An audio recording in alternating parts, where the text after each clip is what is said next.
திருக்குமரன் அடியார். திருவண்ணாமலை கம்பத்திளையனார் முருகனால் தடுத்தாட்கொள்ளப்பட்ட அருணகிரிநாதர்.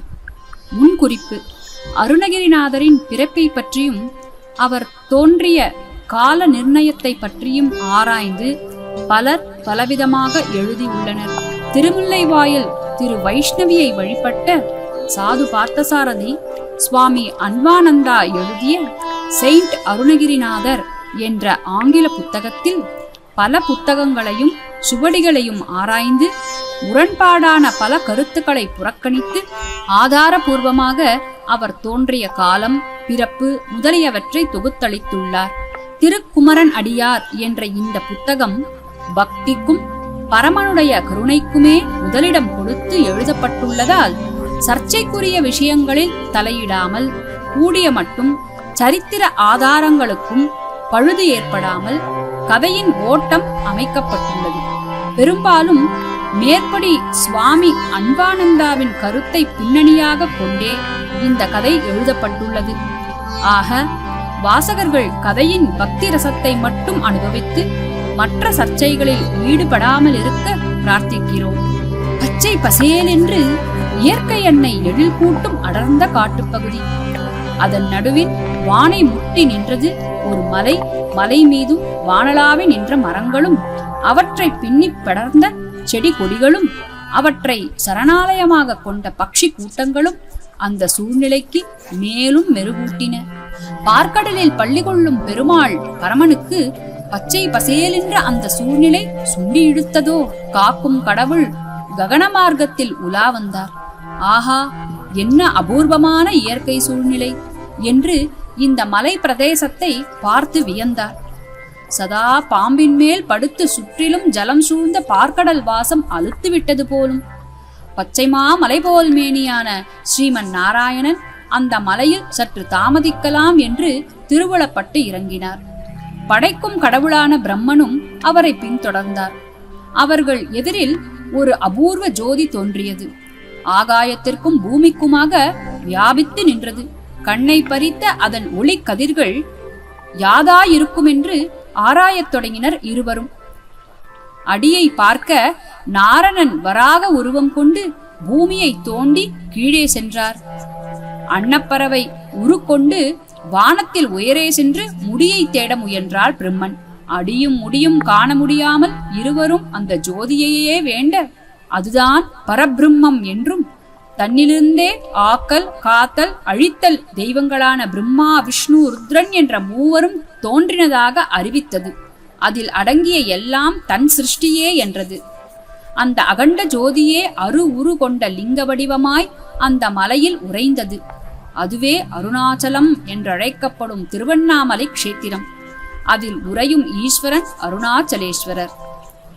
திருவண்ணாமலை பல சித்த புருஷர்களும் மகான்களும் யோகிகளும் ஞானிகளும் உறையும் இடமாக திகழ்கிறது. பஞ்சபூதங்களில் காஞ்சிபுரம் பிருத்திவிஸ்தலம், திருவானைக்காவல் அப்புஸ்தலம், திருக்காலத்தி வாயுஸ்தலம், சிதம்பரம் ஆகாயஸ்தலம், திருவண்ணாமலை தேயு அக்னிஸ்தலம். சுமார் 600 ஆண்டுகளுக்கு முன் இந்த க்ஷேத்திரத்தில் உதித்தவர் அருணகிரிநாதர். நல்ல வளமான குடும்பம், தெய்வ பக்தி மிகுந்த குடும்பம், எம்பெருமான் முருகனை வழிபட்ட குடும்பம். இளமையில் கல்வி கேள்விகளில் சிறந்து விளங்கிய அருணகிரி வடமொழியிலும் நல்ல தேர்ச்சி அடைந்திருந்தார். சாத்திரங்களில் பழம்பெரும் நூல்களை கற்பதிலும் மிக்க ஆர்வமுள்ளவராயிருந்தார். தமிழில் பெரும் பாண்டித்யம் அடைந்த அருணகிரி குடும்பஸ்தரானார். மனைவி குழந்தைகளுடன் வாழ்ந்து வந்தார். மன்னர்களின் அந்தப்புறம் நூற்றுக்கணக்கான மங்கையர்களை ஆசை கிழத்திகளாக கொண்டு நிரம்பி வழிந்தது.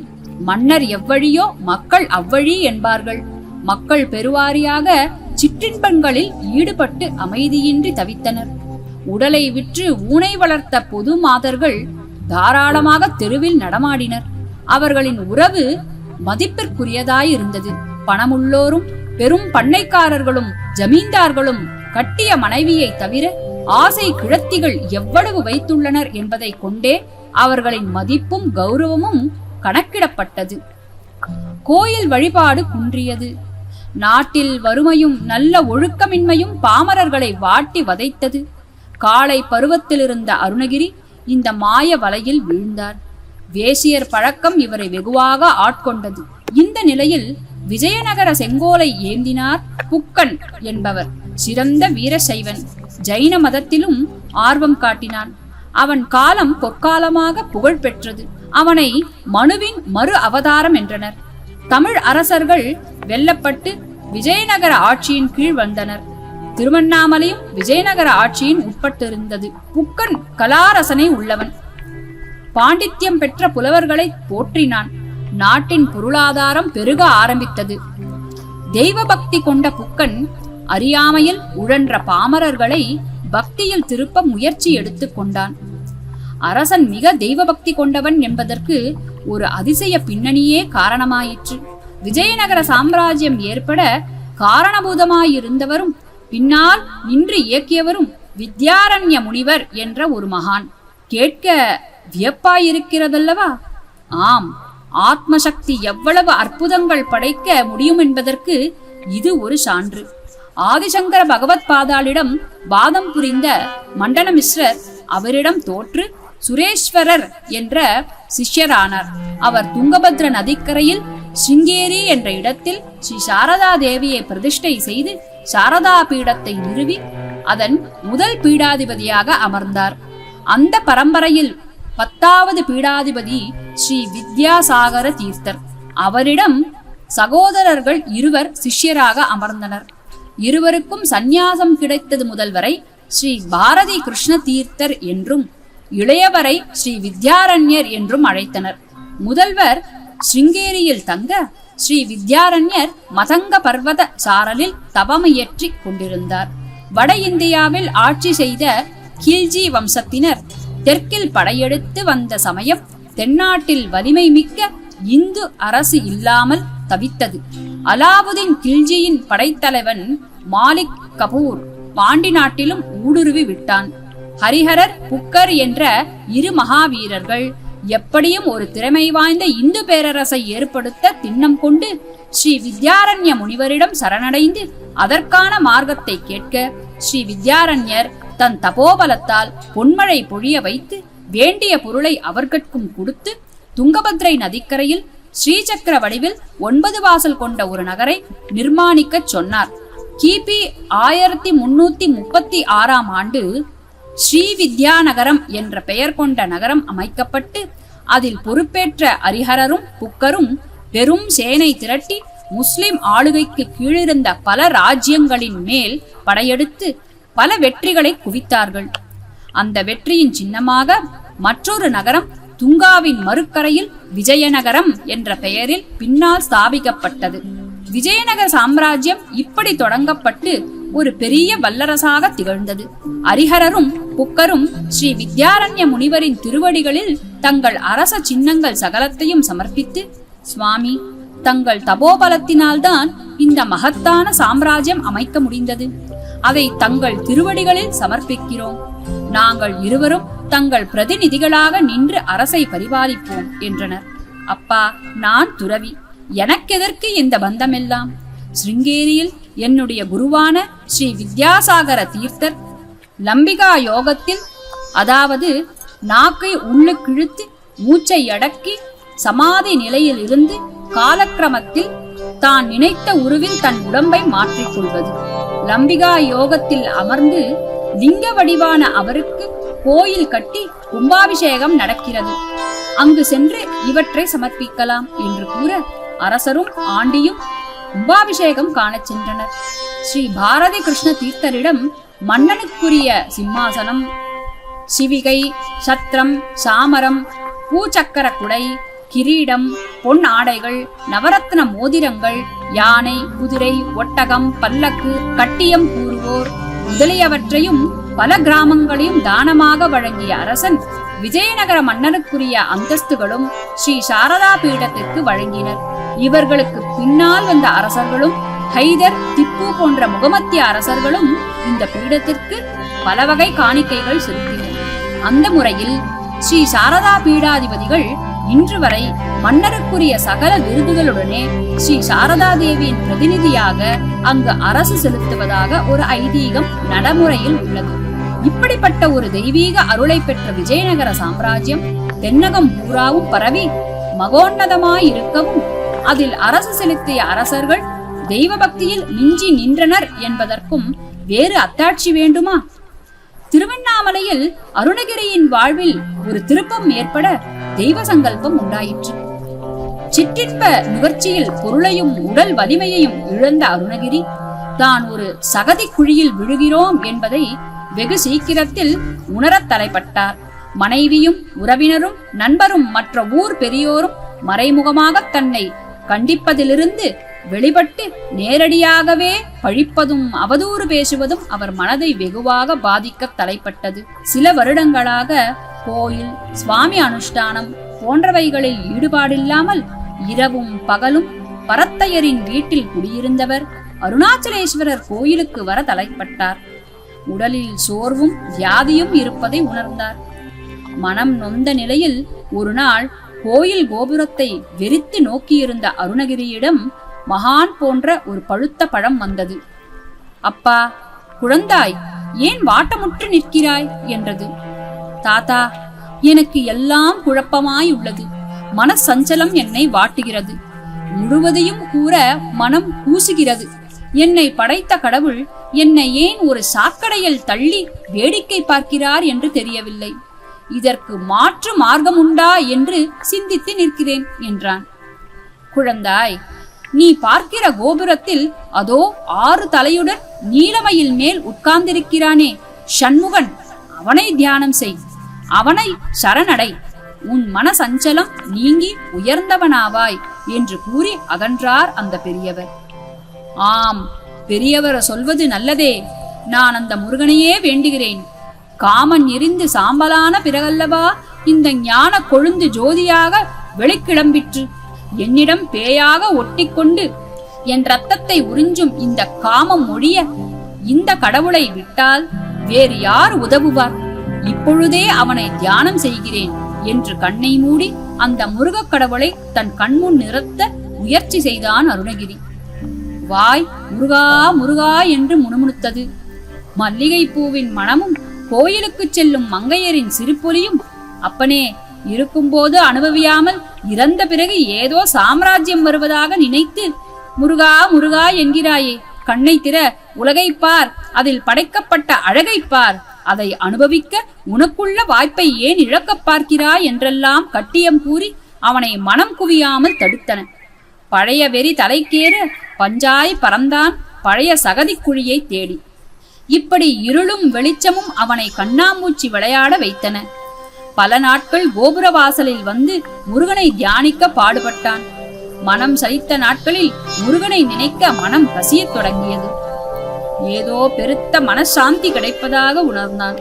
தன்மேல் அன்பை பொழிந்த அந்த மங்கை தான் அவள் கேட்கும் பொருட்களை கொண்டு செல்லாததால் வர வர எப்படி பாராமுகமாய் இருக்கிறாள், எவ்வளவு ஏளனமாய் பேசுகிறாள். என்னிடம் இத்தனை வருடங்களாக சல்லாபித்தது எல்லாம் வெறும் வேஷம்தானோ? அவளுக்கு கொடுக்க வீட்டில் ஒன்றுமில்லையே. அவ்வளவு பொருளையும் அவள் காலடியில் போட்டுவிட்டேனே. சே, என்ன வாழ்க்கை இது! இனி அந்த நன்றி கெட்டவளை பார்க்கவே கூடாது என்றெல்லாம் நினைத்தான். ஆனால் இது பிரசவ வைராக்கியம், ஸ்மசான வைராக்கியம் போல் பிசுபிசுத்தது. வேகமாக வீட்டிற்கு ஓடினான். வெறி தலைக்கேறி நின்றது. அவளுக்கு கொடுக்க மனைவியின் தாலியை தவிர வேறொன்றும் இல்லையே. தெரிந்தும் தெரியாமலும் எல்லாம் கைமாறிவிட்டன. என் செய்வது என்று பரபரத்தது மனம். அன்று அவன் வீட்டாரும் மனைவியும் இதற்கு எப்படியாவது ஒரு முடிவு கட்ட வேண்டும் என்ற நிலையில் அவனை எதிர்த்து நின்றனர். வெறும் கையுடன் வந்த அருணகிரியை இத்தனை நாள் நீர்தான் என் உயிர் என்றெல்லாம் பசப்பு வார்த்தை கூறிய மங்கை வெகு துச்சமாக பேசி பாராமுகமாய் நின்றது அவரை வெகுவாக பாதித்து சிந்திக்க வைத்தது. அடி வஞ்சகி, இனி உன் மூஞ்சியில் முழிக்க மாட்டேன். ஆமாம், நான் வேறு எங்கு செல்வது? உற்றவருக்கும் கட்டிய மனைவிக்கும் பெற்ற குழந்தைகளுக்கும் துரோகம் செய்த நான் என் வீடு என்று அங்கு எப்படி போக முடியும்? ஆஹா, இது என்ன உலகம்? இது என்ன அவல வாழ்க்கை? அடக்கடவுளே, எனக்கு புத்தி வந்து விட்டதடா. என் பாழாய் போன கண்ணும் காதும் முறுக்கேறிய நரம்பு மண்டலங்களும் என்னை பேயாய் ஆட்டி படைத்து விட்டன. புத்தி மழுங்கிய நிலையில் நான் கரையேறிய சாக்கடையிலேயே வீழ்ந்து வீழ்ந்து புரண்டேன். இனி செய்ய மாட்டேன், செய்யவே மாட்டேன், இது சத்தியம் என்று புலம்பிக் கொண்டு கால் போன போக்கில் நடந்தான் அருணகிரி.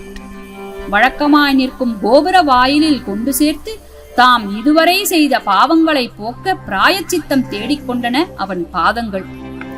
கோபுரத்தில் நின்ற முருகன் ஏதோ ஏளனமாய் சிரிப்பதாய் தோன்றியது. முருகா, உன்னை எல்லோரும் கருணைக்கடல் என்று சொல்கிறார்களே, நீ ஏன் என் விஷயத்தில் பாராமுகமாய் இருந்தாய்?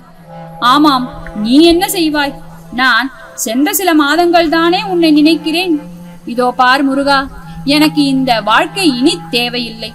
என் வீடு, மனைவி, சுற்றம் என்று அங்கு போக முடியாது. எல்லோரும் செத்து ஒழி என்று சொல்லிவிட்டார்கள். முருகா, அது கூட என்னை அதிகம் பாதிக்கவில்லை அப்பா. இந்த நயவஞ்சகி, என் ரத்தத்தை உறிஞ்சிய இந்த மகாபாதகி எப்படி என்னை சுடும் சட்டியை தூக்கி எறிவது போல் எரிந்து விட்டாள். வெட்கமில்லாமல் ஏன் வருகிறாய்? எங்காவது சென்று பிராணனை விடுவதுதானே என்று சொல்லிவிட்டாளே. முருகா, நான் மகா பாவி, மகா துரோகி. நான் யாருக்கும் எந்த உதவியும் செய்யவில்லை, குடும்பத்தை பேணவில்லை, குணக்குன்றான உன்னை தியானிக்கவில்லை. என் தந்தையும் பாட்டனும் பூஜித்த உன்னை அலட்சியப்படுத்தி விட்டேன். குணமுள்ளோருடன் சேரவும் இல்லை. நாட்டிற்கும் வீட்டிற்கும் உதவாத நான் இருப்பதை விட இறப்பதே மேல். அதுதான் சரி. முருகா, நீ இறங்குவா என்று உன்னிடம் முறையிடுகிறேன். இந்த காமவெறி என்னை விட்டு இதோ இந்த நிமிடத்திலேயே ஓடிவிட்டது. ஆனால் இந்த பாழாய் போன சரீரம், சில வருடங்களாக பாவம் செய்த உடல், இது அழிந்தே தீர வேண்டும். இதோ போகிறேன், என்னை அழித்துக் கொள்கிறேன் என்று வெறி பிடித்தவன் போல் கோபுரத்தை நோக்கி ஓடினான். வள்ளாள கோபுரத்தில் மணமணவென்று ஏறிவிட்டான். இதுவரையில் சாக்கடையில் கிடந்தவன் காமம் ஒழிந்தது என்றவுடன் கோபுரத்தில் ஏற்றப்பட்டு விட்டான். கோபுர உச்சியில் நின்று பார்த்த அருணகிரி, ஆஹா, எப்படிப்பட்ட ரம்யமான காட்சி! இதையெல்லாம் பார்க்காமல் இருட்டறையில் முடங்கி கிடந்தேனே. முருகா, நான் வாழ்வதில் இனி அர்த்தமில்லை. இதோ இங்கிருந்து கீழே குதித்து உயிரை விடுகிறேன். சில வருடங்களாக என்னை பிடித்த பேய் இதோ அழிந்து ஒழியப் போகிறது. ஆஹா, அந்த உத்தமியும் குழந்தைகளும் பாவம் எப்படியெல்லாம் வீழ்ந்து கதறுவார்கள். இருக்கும்போது என்ன செய்தேன் அவர்களுக்கு? முருகா, மறுஜன்மம் எடுத்தால் உன் தாள் பற்றி உன் அருளுக்கு பாத்திரமானவனாக பிறக்கவே. இந்த ஜென்மத்தில் அதை கோர நான் அருகதையற்றவன். ஆனால் நீ ஒரு கருணாமூர்த்தி. உன்னை ஒரு தரம் சொன்னாலே பாவங்கள் துளையுமென்பர். முருகா, என்னை மன்னித்து விடப்பா. உன் தாளில் ஒரு சிறு இடத்தை கொடுப்பா. என்னை போல் எத்தனை பேர் கெட்டு அழிந்திருக்கிறார்களோ, எல்லோரையும் கரையேற்று அப்பா. இந்த அவலத்திலிருந்து அவர்களை மீட்டுவிடு என்று பரம துக்கத்துடன் விம்மி வெடித்தான். முருகா, ஞான பண்டிதா, சண்முகா, கந்தா, கதிர்வேலா என கருள் செய் ஆண்டவா.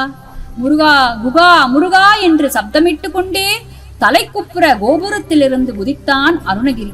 சாகும்போது என்ன நினைப்பில் இருப்போமோ அந்த நிலையே அடுத்த ஜென்மம் என்பர் பெரியோர். தன் தவறை நினைந்து கழிவிறக்கப்படும் ஒரு ஜீவன் தன்னை தியானித்து தலைக்குப்புற விழுகிறது. சிவனை நினைக்க ஒட்டாத காமம் என்ற அரக்கன் அந்த ஜீவனை விட்டு நீங்கிவிட்டது. காமம் அழிய அவன் சகாக்களான குரோத, மோக, மதம், ஆச்சரியம் போன்றவைகளும் நீங்கிவிட்டனர். தன் பந்தங்கள் நீங்கிய இந்த ஜீவன் இனி சிவனை அடைவதில் எது குறுக்கே நிற்கும்? இறக்கும் போதும் என் நாமஸ்மரணையுடன் இருக்கிறது. இவனை ஆட்கொள்வது நம் கடனே என்று திருவுளப்பட்டான் கந்தப்பெருமான். பாபம் செய்தது என்று பச்சாதாபம் அடைவதால் அவன் உடலுக்கு ஸ்பர்சதீட்சை கொடுத்து அதை பவித்திரமாக்குவோம், மறுஜென்மத்தில் என்னை நினைக்கும் பக்தனாக வேண்டுமென்று பிரார்த்தித்தான். தவறுகள் செய்யும் மனித இனம் தம் தவற்றை உணர்ந்து கழிவிறக்கப்பட்டு அதற்கு பிராயச்சித்தமாக தன்னை அழித்துக் கொள்ளும் வைராக்கியம் அடையும் தன்மையில் இருக்க, அவற்றை கை கொடுத்து காக்காமல் இருப்பது தன்னால் முடியாத காரியமாக திருவுளப்பட்ட அந்த அண்ணல் மிக்க உருக்கத்துடன் தன் முடிவை தேடும் கடைசி நிமிடத்தில் இந்த ஜீவனுக்கு வேண்டியதை அருள சித்தமானான். வீழ்ந்த வேகத்தில் தன் நினைவிழந்தான் அருணகிரி. அப்பன் முருகன் கிழ உருக்கொண்டு தன் இருகை கொண்டு தாங்கினான் அந்த பக்தனை. ஆம், பரமபக்தன்தான். தவறை உணர்ந்து தவற்றை திருத்திக் கொண்ட வைராக்கியம் படைத்த பக்தன். முச்சு முச்சு என்று பல வருடங்கள் முருகநாம ஸ்மரணை மனம் குவியாத நிலையில் பண்ணுபவரை விட பன்மடங்கு உயர்ந்த பண்பட்ட பக்தன். ஒரு நொடியில் தன் உள்ளத்தில் உறைந்த பேய்களை விரட்டி பரமனை அதில் வீற்றிருக்க செய்த பரம பக்தன். பச்சாதாபத்துடன் அவன் உடலை வருடினான் என் அப்பன். ஆஹா, இந்த குழந்தை பூமியில் வீழ்ந்திருந்தால் எப்படி சிதறி போயிருப்பான். முருகவேளின் ஸ்பர்ஷ தீட்சை பட்ட அருணகிரியின் உடல் பவித்திரமானது. வியாதியின் கொடுமையில் சிதைவுண்ட தேகம் பொலிவுடன் மின்னியது. மனது தூய்மை அடைந்தது. சித்தம் சிவன்பால் நின்றது.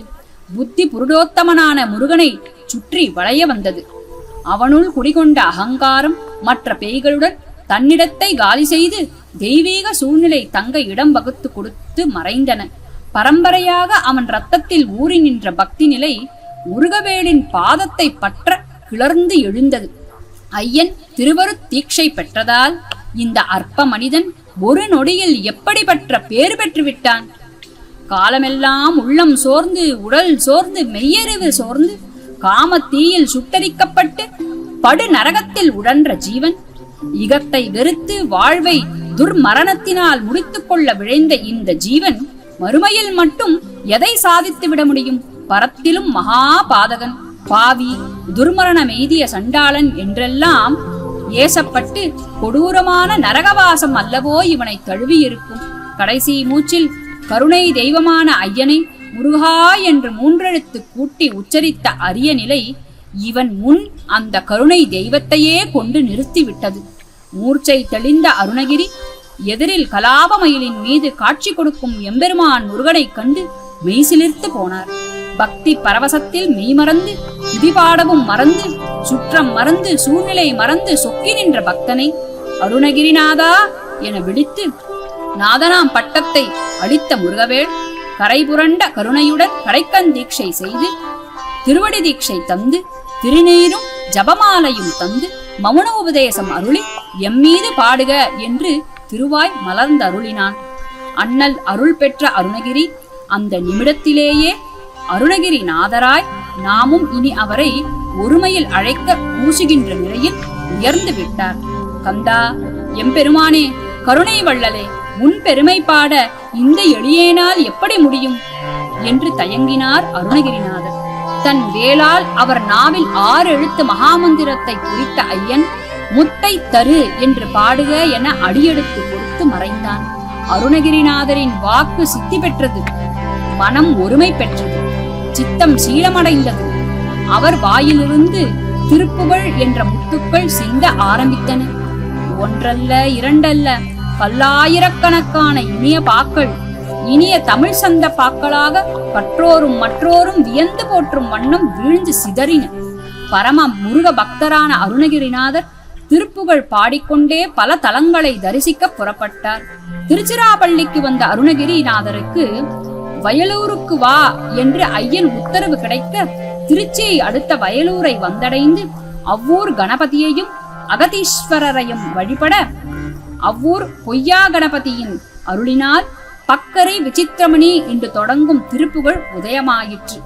வேலும் மயிலும் சேவலும் கடப்பமலரும் ரக்ஷை தரும் சிற்றடிகளும் 12 தோளும் ஒருங்கிணைந்த எம்பிரான் உரையும் செய்வதியுமான வயலூரும் தோன்ற விருப்பமோடு ஒரு திருப்புகழ் பாடு என்று எனக்கு அருளிச் செய்த என் கணநாத பொன்மானே, உன்னை நான் ஒருபோதும் மறவேன் என்று நன்றி பெருக்குடன் பாடிய அருணகிரிநாதரின் கனவில் முருகப்பெருமான் தோன்றி முருவளித்தான். அப்பனே, நீ நீராட எமது வேறினால் நம் கோயிலின் முன்பு ஓர் நீர் அகழியை உண்டாக்கியுள்ளோம். அதில் மூழ்கி எம்மை பூஜித்து விராலிமலை வந்தடைவாயாக என்று கூறி மறைந்தருளினார். வயலூர் தலபுராணம் கோயிலின் முன்புள்ள திருக்குளத்தை இவ்வாறு சுட்டி காட்டுகிறது. விராலிமலையில் எம்பிரான் பக்தனுக்காக காத்திருந்தான். ஆக்கல், காத்தல், அழித்தல், மறைத்தல், அருளுதல் என்ற 5 முகங்களுடன் கருணையை வாரிக் கொடுக்கும் 6வது முகத்துடன் 6 முகனாக 6 துயர் தீர்த்தவனாக அருணகிரிநாதருக்கு காட்சி கொடுத்து அருளினான். மனிதனை பக்தனாக பரிசிரமப்படும் பரமன் மனிதன் பக்தனானவுடன் கொம்பை சுற்றி சுற்றி படரும் காட்டுக்குடி போல் பக்தனை சுற்றி சுற்றி வளைய வரும் அழவும் பக்தனை சுண்டி சுண்டி பார்த்து தன் வசப்படுத்திக் கொள்ளும் கருணையும் எப்படி வர்ணிப்பது? அதனால்தான் பக்த பராதீனன் என்ற பெயர் கொண்டான் போலும். தல யாத்திரையில் இருந்து திருவண்ணாமலைக்கு திரும்பி வந்த அருணகிரிநாதரின் புகழ் பாரெல்லாம் ஓங்க பாங்குடன் ஒரு ஏற்பாடு ஐயன் அருளால் காத்திருந்தது. திருவண்ணாமலையை மையமாக கொண்டு அதை அடுத்த பல ஊர்களை பிரபுடதேவராஜன் என்பவரின் ஆட்சிக்கு உட்பட்டிருந்தது. விஜயநகரத்தில் புக்கன் இரண்டாம் என்பவனே பிரபுடதேவராஜனாக இருக்க வேண்டும், அல்லது புக்கனின் பிரதிநிதியாக ஒருவன் தெற்கில் ஆட்சி செலுத்துபவனாக இருக்கலாம் என்று ஆராய்ச்சியாளர் கூறுகின்றனர். அம்பாள் உபாசகன் சம்பந்தாண்டானுக்கு அரசவையில் அதிக செல்வாக்குண்டு. யாரோ அருணகிரியாம், முருகனை நேரில் கண்டவனாம், சந்தப்பாக்கள் பாடி ஜன சந்தையை கூட்டுகிறானாமே.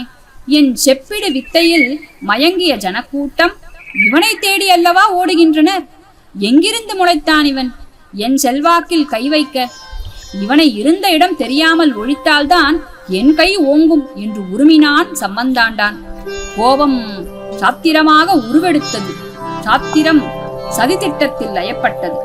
அரசே, முருகன் தன் முன்னால் நின்றான் என்று முழங்குகிறான் ஒரு கயவன். அவன் பிதற்றும் பாற்களை கேட்க ஆட்டு மந்தை போல் கூடுகின்றனர் நம் ஜனங்கள். தங்கள் ஆட்சியில் இப்படி ஒரு அவலமா? அவனை தட்டி கேட்டு தண்டனை வழங்காவிடில் பெருத்த கேடு விளையும் அரசே என்றான். அதற்கென்ன வழி என்றான் அரசன். அவனை தங்கள் திருச்சபை முன் வரவழைத்து அவன் கூற்றில் இம்மியளவும் உண்மையில்லை என்பதை ஜனங்கள் அறிய பிரகடனப்படுத்த வேண்டும் அரசே. முருகனை உலகறிய வரவழைத்து காட்டுகிறானா பார்ப்போம். அம்பாளை நேரில் வரவழைக்கும் சக்தி வாய்ந்த என் முன் அவன் எம்மாத்திரம் என்பதை நிரூபிக்கிறேன். இருவரில் யார் தம் இஷ்ட தெய்வத்தை வரவழைத்து காட்ட தவறுகிறார்களோ அவர் உடனே நாடு கடத்தப்படுவர் என்று ஆக்ஞாபியுங்கள் அரசே என்றான். மளமளவென்று ஏற்பாடுகள் நடந்தன. அருணாச்சலேஸ்வரரின் ஆலயத்தில் முன்புள்ள விஸ்தாரமான பிரகாரம் ஜனக்கூட்டத்தில் மூழ்கியது. முருகா முருகா என்று முழக்கமிட்டனர் அருணகிரியை சூழ்ந்த பக்தர் கூட்டங்கள். அம்மா தாயே பராசக்தி என்றனர் ஆஸ்தான வித்வானை சேர்ந்தவர். அதோ அரசர் வந்து விட்டார். பட்டும் பகட்டுமாய் தலை நிமிர்ந்து கனகர்வமாக அரசுடன் வருகிறாரே, அவர் யார்? ஓஹோ, சம்பந்தாண்டார் தானா? அரசரை ஆட்டி வைக்கும் சூத்திரதாரி அல்லவா? தன் தவ வலிமையினால் ஜெகன்மாதாவை கட்டி இழுக்கும் வலிமையுள்ளவன் என்பதை பறைசாற்றுகிறாரா? மூலையில் வெகு பவ்யமாக நின்றார் அருணகிரி. இடுப்பில் முழுத்துண்டு, அதுவே மேலங்கியாக முதுகை சுற்றி இடுப்பில் முடியப்பட்டுள்ளது. பட்டை பட்டையாக திருநீரு பூசிய உடல், யாரோ கொடுத்த ஒரு ருத்ராட்சிர மாலை, சீவப்படாத தலைமுடியும் குறுந்தாடியும் மீசையும் உள்ள முகம். அது ஒரு சோபையையும் சாந்தத்தையும் கொடுத்து கொண்டிருந்தது. கோபுரத்தை பார்த்தார் அருணகிரி. பழைய ஞாபகங்கள் மனம் அசைப்போடத் தொடங்கியது. சில வருடங்களுக்கு முன் தான் இங்கு நின்ற அவலநிலை. அந்த பழைய அருணகிரி ஆணவமும் கர்வமும் காமமும் கடும் சொற்களும் நிறைந்த அருணகிரி. அவன் எங்கே மறைந்தான் இப்போது? தன்னையே கேட்டுக்கொண்டார். அவரை அறியாமல் உதடுகள் துடித்தன, கண்கள் நீரை கொட்டின. அப்பா முருகா, உன் தெய்வீக சூழ்நிலையுள்ள ஆனந்தம் அதி அற்புத நிம்மதிக்கும் முன்னால் அவை உரை போட காணாது ஏன் இந்த மனித இனம் நான் செய்த பெரிய தவறையே செய்து கொண்டிருக்கிறது? அம்பாளை உன் தாயை உபாசிக்கும் அடிகளுக்கு ஏன் இந்த ஆணவம்? அவர் ஏன் என்னை கண்டு பொறாமைப்படுகிறார்? முருகா, ஞான பண்டிதா, உன்னை பார்க்க மறுபடியும் ஓடி வந்தேன். இரு கைகள் கொண்டு என்னை கீழே விழாமல் ஏந்தி அருள் செய்த அண்ணலாச்சே நீ. உன்னை பார்க்காமல் எப்படியப்பா இருக்க முடியும்? நீ என் வேண்டுதலுக்காக இப்போது ஓடி வருவாயா, அல்லது என்னை தேச பிரஷ்டம் செய்ய போகிறாயா? என் அப்பனே, இந்த பாழும் மனித இனத்தின் ஆசா பாசங்களுக்கு ஏற்ப உன்னை ஆட்டி படைத்துக் கொள்கிறாயே, என்ன அநியாயம் இது? ஏன் இவர்கள் ஈஸ்வர நிலையை வைத்து பகடை ஆடுகிறார்கள்? கந்த பெருமானே, காருண்ய மூர்த்தே, இங்கு நடக்கும் எல்லாம் உன் செயலே.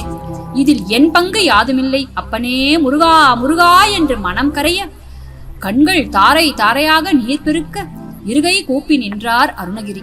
கைகூப்பி நிற்கும் அருணகிரியை கைவிடப்பட்டவனாக கருதினான் சம்பந்தாண்டான். அரசே, நானே முதலில் தேவியை வரவழைத்து காண்பிக்கிறேன், பிறகு அவரால் முடிந்தால் என்று இழுத்தான் சம்பந்தாண்டான். மேடை மீது கண்மூடி கனகர்வமாய் உட்கார்ந்து அம்மாளை தியானித்தான். மகுடியில் மயங்கிய சர்ப்பம் போல் ஜனசமுத்திரம். அம்பாளின் அரிய தரிசனம் கிடைக்கப் போவதென்று ஆடாமல் அசையாமல் ஸ்தம்பித்து நின்றனர். ஆணவம் தலை விரித்தாடிய அடிகளின் மனதில் அம்பாள் நிற்பதற்கே இடமில்லாததால் சம்பந்தாண்டானின் மனம் குவியவில்லை, பக்தி மேலிடவில்லை, பரவசம் உண்டாகவில்லை. பசப்பிற்கு பணியாத பராசக்தி எங்கோ வெகு தொலைவில் சென்று விட்டதாக உணர்ந்தான். வெகுநேரம் சமப்பட்டும் பலனில்லாமல் கண்விழித்த சம்பந்தாண்டான், அரசே, அம்பாள் தோன்ற அதிக நேரம் பிடிக்கும். அதற்கு முன் அருணகிரியால் முடிந்தால் அவரின் இஷ்ட தெய்வத்தை வரவழைக்கட்டும் என்றான். நிசப்தமான சபையில் சலசலப்பு தோன்றியது. கசமுசை என்ற முணுமுணுப்பு காரசாரமாய் வெளிப்படும் முன் அமைதி அமைதி என்று கூவி அமைதி காத்தனர் அரசவை பணியாளர்கள். கூட்டத்தினரின் கூற்றில் ஏளனமா பச்சாதாபமா எது கலந்துள்ளது என்பது புரியாமல் பரிதவித்தான் சம்பந்தாண்டான். அரசனின் சலிப்பு அவர் முகத்தில் பிரதிபலித்தது. அருணகிரிநாதரே, நீர் உமது தெய்வத்தை தோன்றச் செய்யும் என்று அதிர்ந்தான் அரசன். சம்பந்தாண்டானின் திறமையில் ஏகமாய் நம்பிக்கை வைத்த அத்துணை பேர்களுக்கும் ஒரு பெரிய ஏமாற்றம், எல்லோரிடமும் ஒரு இனம் புரியாத நடுக்கம் ஏற்பட்டது. சூழ்நிலையில் ஏற்பட்ட ஓர் திடீர் மாற்றம் அருணகிரிநாதரையும் தடுமாற வைத்தது. மனம் திக் திக் என்று படுவேகத்தில் அடித்துக் கொண்டது. உடல் லேசாக நடுங்கிற்று. முருகா, நீயும் என்னை அப்படி ஏமாற்றி விடுவாயா? எண்ணமே கசந்தது. அண்ணாந்து கோபுரத்தை நோக்கினார். ஓங்கி உயர்ந்து கம்பீரமாய் நின்ற கோபுரத்தில் எத்தனை விதமான தெய்வ உருவங்கள்! தத்ரூபமாய் கைலாய தோற்றமும் சிச்சவை தோற்றமும் அம்பாளும் கணபதியும் இன்னும் எத்தனையோ வித தெய்வ சிற்பங்கள் உயிர் பெற்று நின்றன. பக்தி மேலீட்டால் கண்கள் பணிக்க உள்ளம் நெக்குருக பார்த்த அருணகிரிக்கு எல்லாமே சுழல்வதாக தோன்றியது. அதோ ஆதிசேஷன் தன் 1000 தலைகளையும் ஆட்டி ஆட்டி ஆடுவதாக தோன்றியது. கைலயங்கிரியில் ஈசன் பக்கத்தில் இருந்த அம்பாள் ஆடுகிறாள். அதை கண்ணுற்ற பரமேஸ்வரனும் ஆடுகின்றார். அவரை சுற்றி நின்ற பூதகணங்கள் ஆடுகின்றன. அதோ கையில் வீணையுடன் காட்சியளிக்கும் வாணி ஆடுகிறாள். தாமரை மலரில் நிற்கிறாரே, அவர் யார்? பிரம்மா அல்லவா? அவரும் ஆடுகிறார். மகாலட்சுமி ஆடுகிறாள். மகாவிஷ்ணுவும் ஆடுகிறார். எல்லா தேவர்களும் ஆடுகின்றனர். இப்படி அங்குள்ள ஈஸ்வர மூர்த்தங்கள் யாவும் ஆடுவதாக பார்த்த அருணகிரி, என் அப்பனே முருகா, நீ எங்கே அப்பா போய்விட்டாய்? எல்லோரும் ஆனந்த நடனம் ஆடுகிறார்கள், நீ எங்கோ மறைந்து விட்டாயே. என் கருணை தெய்வமே, கடம்பா, கார்த்திகேயா, உன் பச்சை மயிலேறி நீயும் ஆடினால் இந்த பிரபஞ்சமே ஆடுமே.